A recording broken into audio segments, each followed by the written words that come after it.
আজ বাটার দিয়ে bread toast খেতে খুব ইচ্ছে হচ্ছিল। হানি গার্লিক বাটার স্প্রেড বানাবো। দুটি আস্ত রসুন নিয়ে নিলাম, ছুলে নিয়ে চপারে মিক্স করে নিব।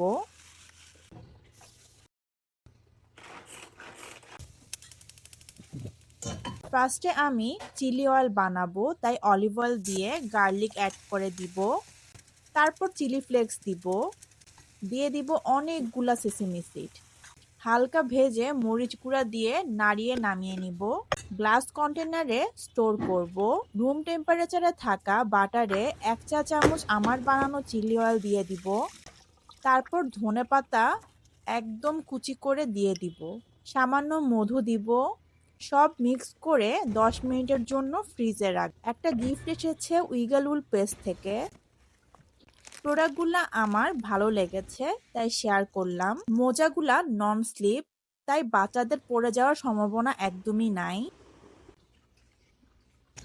ব্রাশটির ব্রিসেল ছিল খুবই সফট। ছোট বেবিদের যাদের নতুন দাঁত উঠেছে তাদের জন্য বেশ ভালো হবে। ওয়াটার পটের সাথে ঝুলিয়ে নেওয়ার জন্য ফিতাও আছে। আর এই কিউট প্রি স্কুল ব্যাগ। এবার একটা ব্রেড ভালো মতো ভেজে নিব। তারপর হানি গার্লিক বাটার স্প্রেড করে নিব। মাঝে মাঝে ভাবি আমি এত ভালো রান্না কেমনে করি। আজ এই পর্যন্তই। আল্লাহ হাফেজ।